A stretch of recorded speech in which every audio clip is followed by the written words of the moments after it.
Today we will be looking at the system from the perspective of the employee's life cycle. We will begin by diving into the onboarding process. We will then look at some of the typical self-service features made available to an employee. And finally, we will wrap up with taking a look at the training and reporting capabilities from an administrator's point of view. So with all that being said, allow me to pull up our sample recruitment site.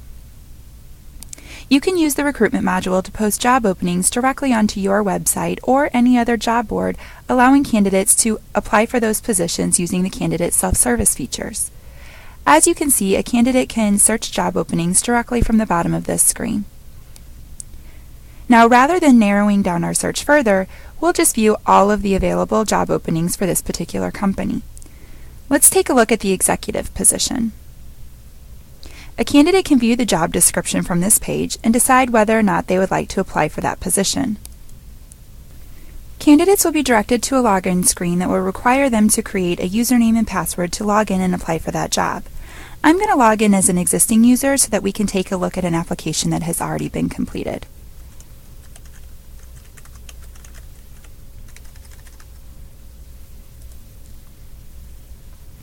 I want to start by bringing your attention to the upper left-hand corner of this screen. Here, a candidate can see their application status within the hiring process. Now, as a new candidate completes their application, they'll need to simply enter in their information within these tabs across the top. They can enter in their contact information, upload a copy of their resume, enter in their job categories, their skills, work experience, their education, EEO information, and their professional references, and ultimately, they'll be able to review all of the information that they entered here on the summary screen. So once they have verified the accuracy of their application, an email notification can be set up to go to the hiring manager to let them know that the application has been submitted and that all of the information gathered here on the application will flow into the applicant tracking system seamlessly. I also want to mention that when an internal job is posted through the recruitment module, employees have the ability to apply for those jobs as well using their employee self-service portal. Now, many companies use background screening services prior to hiring an employee, and our platform has an integration to complete a background check right through the system, and a candidate can access their portal to sign off on that background check authorization form. So once the authorization form has been completed and submitted using the employee's electronic signature, the hiring manager would be able to order that background check through the system, and the results will also display within the system for easy access. So now that our candidate has finished their application, let's take a look at the applicant tracking side of things. Back on the login screen, I'm going to log in as Kathy, the hiring manager. When we log in, we can see that there is a dashboard screen enabled, which is a great way to access certain areas of the system that the employee uses most frequently. A dashboard can be configured for each individual employee based on their role and the types of things that they need to access within the system. So as you can see, I have a tab enabled just for recruitment purposes so that Kathy can easily manage the hiring process. Here on the recruitment dashboard, you can see that Kathy has a list of quick links that will allow her to navigate through various areas of the system using these hyperlinks that are being displayed, which are configurable based on the employee's role. She also has a window enabled which shows the hiring manager all of the new applications that have come through. We do have a quick find tool that will allow the user to type in certain keywords such as a certain skill set or a certification that they are looking for, and then the results will display below. Let's go ahead and take a look at our applicant's information. The first screen that we come to is the Main tab. Remember, all of the information captured from the candidate will flow into the applicant tracking system. From this screen, you can navigate the applicants through the hiring stages, so from the time the account was created all the way through the hiring process. And given that every company's needs are different, these hiring stages are completely configurable. Now you can see that our candidate is currently in the interview stage, and we have the ability to track those interviews here under the Communications tab. All of the details around the interview will be stored here, and there's even a Notes area, which will allow the hiring manager to jot down notes from the interview to access at any time. And once the interview has been scheduled, you can easily email the candidate a confirmation email by using the email button here on the bottom of the screen. You have the option of either drafting an email on the fly or adding a predetermined email template. As you can see, we've created an email template that can be sent to all of the candidates that move on to this phase of the interview process. The platform allows you to create as many different email templates as you need, so essentially you can have a separate email template for each stage of the hiring process to alert each candidate of where they stand within the process. So now let's fast forward a little bit and let's say that we're looking to hire this person. This will open a new window that will allow you to enter in the necessary information to get this person hired successfully. You'll notice that certain fields, such as the employee's name and address, are already populated for you, as this is pulling directly from their applicant information. You will need to simply fill out the remaining required information in order to hire the applicant. Now, you do also have the ability to verify the Social Security number through the Social Security Administration if you choose to, and it will determine if the Social Security number matches the employee's name. This is especially important at year-end because a large cause of corrected W-2s is caused by inaccurate Social Security numbers, and this will provide those checks and balances for you immediately upon hire. So let's take a look at how this would work. I'm going to simply enter in a Social Security number for this person, and then I'm going to search the Social Security Administration's database to determine if this is a valid Social Security number for the employee. And as you can see, my result showed up as failed, and that's because I simply entered in the numbers 1 through 9, so we know that that is not a valid number, but you are hoping for a verified result here. You will then need to enter in the base compensation and a few other items such as the security profile, which will identify what type of features and functionalities that you want to have this employee have access to. And after you have identified all of the required information, you will have successfully hired this applicant. Now that we have hired our employee, let's take a quick look at his employee record. Under the Main tab, you can see this is where you can assign or change profiles to the employee, as well as designate who their manager is, and you can also have access to their emergency contacts. Also, job change history can be tracked here, which will display their historical job titles, the effective dates for those jobs, the reasons for the change, and if there was a compensation increase associated with that change. Now I want to focus a little bit more under the HR tab just to give you an idea of the different things that we can track within the system. So for example, we can track the employee's education, any trainings or certifications that they might have, and any incidents, disciplinary, performance, or even attendance issues can be stored here against their record. Now a lot of companies today are going paperless, so there is the ability to scan all paper documents and store them within the employee's record for easy access. We can also track assets that have been issued to the employees, such as laptops, cell phones, keys to the office, etc. A differentiator here is that the system is intuitive enough to look back to the employee's record during the termination process, and it will prompt the user to make sure that those assets have been returned. Workers' claims can also be stored here within the employee's record. All of the information collected within this area will be populated onto the OSHA log, which will help streamline the process. Now the system does have the ability to store a wide range of data to fit your needs, but every company is unique and they might have special tracking needs. So we do have the ability to create custom fields to fit your needs, which is also a differentiator here. So here you're able to create an unlimited number of custom fields, and the data captured within these fields can be pulled into your different HR reports. Now we can actually take this concept one step further by creating custom screens to track specific data elements that are unique to you. An unlimited number of inventory items can be created based on your unique tracking needs, from tracking awards to even tracking employees' pet information. So let's go ahead and take a look at the awards in further detail as an example of how this can benefit you. Now within each inventory item, you can create an unlimited number of custom fields, and all of the data that's captured within these fields are reportable. You can also add any notes or upload supporting documentation, such as a copy of the nomination form. Remember, any documents that you attach to an employee will be stored within their employee record for easy access. So this is just another example of how flexible our system is and that you can track virtually anything.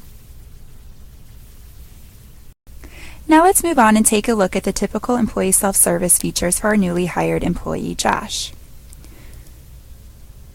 So I'm logged in as Josh, and the first thing that he sees is his dashboard where he has access to items such as company announcements, which will display global messages visible by all company employees. A to-do list has also been enabled to display the items that a particular person is responsible to complete. And he also has a quick links area which will allow the employee to navigate through the system using these hyperlinks that are being displayed, rather than using the menu options up above to navigate the system. So what's great is when you hire a new employee, you're able to put your standard process within our new hire checklist to help streamline the onboarding process. We can view the complete checklist by clicking on the magnifying glass. As you can see, Kathy was responsible for completing the first few items here on this checklist. Josh is only responsible for completing the items that are listed as waiting on Josh Bronson. So you will notice that Josh is required to complete his handbook. In this case, we've attached a copy of the handbook right here for easy access. So once he has reviewed the handbook, he can mark this item as completed. And you'll notice that confirmation is required.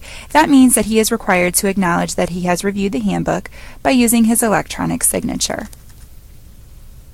So once he has marked this item as completed, it will stamp the date and the time here on the right-hand side.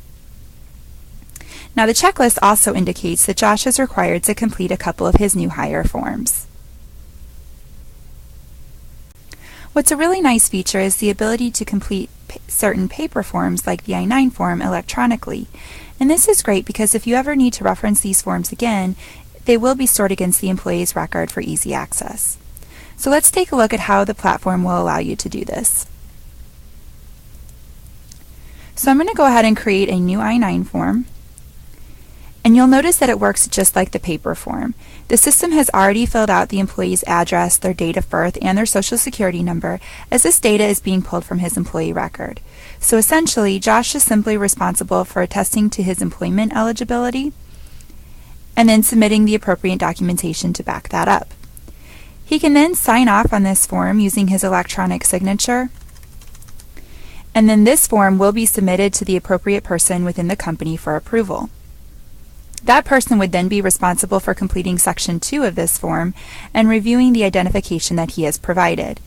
If the administrator would like to, they can upload a scanned copy of that documentation within the employee's record as well.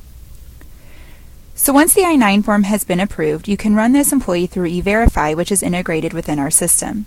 E-Verify is required by a number of states and federally contracted companies to determine if the employee is authorized to work within the United States.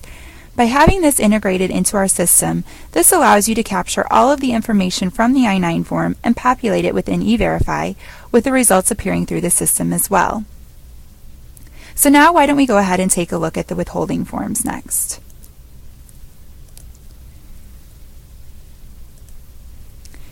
So you can see that we have already submitted the withholding forms, but let's take a look at what would happen if we wanted to add a new one. You'll notice that you have the choice of which federal or state forms you would like to add, and the state forms are automatically made available by looking at the employee's address and the company's address. Now let's go ahead and take a look at the completed federal form, as this is going to be the same universal form for everybody. So once again, this works the same way as the paper form. He'll simply need to complete this worksheet, and once he's ready, he can go ahead and submit his withholding form by providing his electronic signature. So now we've taken a look at the forms that come standard within the system, but you also have the ability to create an unlimited number of custom forms to meet your business needs. And these forms can be tracked and stored within the system, allowing your HR department to go completely paperless. So let's go ahead and take a look. We're going to take a look at the Employee of the Month nomination form. And from here, the employee would be able to complete this form and then submit the form for review. Now, employees also have the ability to update their personal information, which can go through an approval process based on the workflow that you've defined. Employees can update things such as their address, phone numbers, and direct deposits, just to name a few. So for an example, if an employee moves and they need to submit an address change, that can be done here through their employee self-service portal as well. So this is where they can go ahead and make that change and update their personal information, and this will then start that workflow process. This platform will allow you to streamline the open enrollment process as well. Employees have the ability to enroll in their benefits online, eliminating the need for paper enrollment forms. The enrollment data can be captured electronically and stored against the employee's record for reporting purposes. I also want to point out that you can determine what benefits will be made available to whom. So for example, if you have multiple locations, you can offer different benefits to each group of people. Now this feature can be used for open enrollment or for life change events, and the screen would be the same for both. So in this case, let's say that Josh is going to start the open enrollment process. First, we're brought to the Instructions tab, which is completely configurable, and each additional tab represents the different type of benefit plans. For any of the benefits, we have the option of waiving the coverage, as you can see here on the right-hand side of the screen. Employees can also review and compare plans and make a selection. If we wanted to dig into the plan in a little bit further detail, we can do so by clicking on the magnifying glass. And as you can see, this will allow the employee to review the plan features such as the copay amounts, the deductibles, as well as the out-of-pocket limits. You can also upload a copy of the plan documentation for the employees to access right here at their fingertips as they're looking to make a decision. Now let's say that we wanted to compare multiple plans. Maybe we want to take a look at the employee-only options. This will give us a nice side-by-side comparison of the two of these plans, so we can go ahead and review the differences in the premiums, the copays, the deductibles, and so on, so we can make a more informed decision on which plan we should move forward with. So now we can go ahead and make our selection and move on to the dental insurance. The same process will apply here, however this time I'm going to waive the coverage. So now let's move on to the life insurance option. And here we've set up age-based deduction amounts based on the coverage that they select. You also have the ability to require that an evidence of insurability form be uploaded from this screen if you choose to. I'm going to go ahead now and make my selection, and now I can confirm my selections. On this screen, this is where you will be required to add a beneficiary or dependent if necessary before you can submit your request for approval. So as you can see, we are required to add a beneficiary for our life insurance plan. So I can go ahead and make my selection. And then after I have identified my beneficiary, I'm able to submit my request. So as a last step in this process, we're asked to review our selections one last time and enter in our unique system password, which will serve as our electronic signature as we saw in the electronic forms. Once we do this, the benefits are going to be pushed onto the appropriate person to review our selections and approve them. And once approved, the deductions will be created and come into play based on the effective dates set up for the plans.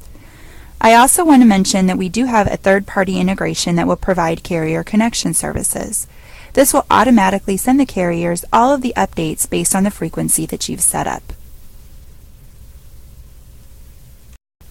We can also make company documents available to employees. Here you can view things such as the company handbook, company forms, or different handouts. You can upload an unlimited amount of documentation for employees to access and in any format that you would like. We also have a company directory, which gives easy access to phone numbers of all company employees, so in the event that Josh forgets his coworker's extension, he can easily look it up from here. Josh can also view an organizational chart to see where he fits into the company. So you can click on the name here on the left-hand side to see where that person falls into the org chart. So here we can see that Josh reports into Paul, and Paul reports into Kathy. Now let's move on to taking a look at the tracking and reporting capabilities from the administrator's point of view. As we can see here, we have an announcement displayed on the top of the dashboard, which will act as a reminder to the employees, and it looks like we need to review the performance reviews for a moment. In the system, you have the ability to set up to 6 levels of workflow for the performance reviews and identify who would be responsible for each step. So in our example, let's take a look at how we would finalize a review. As you can see, there were 3 levels of workflow set up for this review, and every step has a different percentage attached to it. So Ashley's self-review counts as 10% of her total ranking. She's being reviewed on her core values, her company competencies, and her company goals. And her total ranking is calculated using a weighted average, taking into account all of the different variables. From this screen, Kathy can enter in any additional comments. She can also enter in the dates that the review was signed off on. You also do have the ability to enter in pay increases and use effective dating so that the review will not go into effect until that specified date. You can also enter in a new job title or a bonus if the review triggers it. And we also do have the ability to perform a compensation analysis directly from this screen. This will help you in retaining your current employees as well as attracting new talent because it makes sure that your increase is in line with industry standards. The job title is populated based on the employee that you've selected. You will then be prompted to enter in the number of years of experience as well as the location. And then you will be able to retrieve the results. Once the results have been retrieved, a PDF report will appear that you can download, and this is going to give you a high-level overview of the results, which can then be printed out and shared with the manager or the decision maker. This report contains a snapshot of the labor market for that position, and it has a lot of different graphs and information within this report, but probably the most significant is the hourly rate by experience that you see here. Perhaps Ashley's review indicates that she needs additional training in a particular area. Our system can also track trainings and certifications, which you can easily access from under the quick links. As we can see here, many of the screens in our system are built in a report format. This report, for example, shows what courses have been taken by each employee, and in this case, we're looking at the emergency responder course. This report can be filtered by a specific employee to identify what training or certification that employee has. And also from this screen, you can see when a course was completed or when a course expires. And this report can also be filtered by expiration date. So if you wanted to pull a report to see whose certifications were expiring this year, you can certainly do that. You can also report off of the employee cost as well as the company cost to help determine the cost associated with each type of training, which will help maintain a training budget. So now I want to show you how easy it is to customize this report to get it just the way that you want it. You can easily add columns by going to the Tools drop-down and selecting Columns. On the right-hand side are all of the current columns that are being displayed within your report, and on the left-hand side are all of the available columns that you can report off of. So as you can see, there are quite a few columns that you can choose from, and I can use the search box here to search for the appropriate column to bring in my report. So let's say that I'm going to report off of the region. I can go ahead and bring that into my report, and when I'm ready, I can select the columns. Now I can group this report by the region, and this will give me an idea if anybody in a particular region will need to be recertified as an emergency responder. Now reporting is flexible, so you also do have the ability to rename columns or add any custom calculations. And once you get the report just the way that you want it, you can save your settings. Now every time you go into this report, it will appear in this format. And you can also export this report out of the system into many different export formats, including CSV, Excel, PDF, HTML, XML, and text. You do have the ability to customize any report in our system in the same way, and you can also set up each report to auto-run and be emailed automatically to your inbox as an add-on feature. Now let's say that our employee Ashley has a performance issue. We can track any performance, disciplinary, or attendance issues and then attach them to the employee's record. Here we can see that Ashley does have an incident on file, and we can click on the icon to view the incident in further detail. Here we can capture all of the general information surrounding this incident. We also can upload any supporting documentation, such as a copy of the write-up. And another thing to note is that notifications can be set up to alert certain people when an incident occurs. You can also enter in the resolution information from this screen, so perhaps this incident is going to trigger her termination. Here we can complete the termination process. You can select the employee, you can select the termination date, and also the reason for the termination. You also have the ability to determine if the employee is rehireable or not, and if there was any notice given. And remember, when you go through this process, the system will look to see if any assets have been issued and prompt you to make sure that they have been returned. In addition, you do have the ability to create a termination checklist, which will assign tasks to employees to ensure that the termination process is followed and that no important steps are overlooked. And with that, we have completed the employee's life cycle.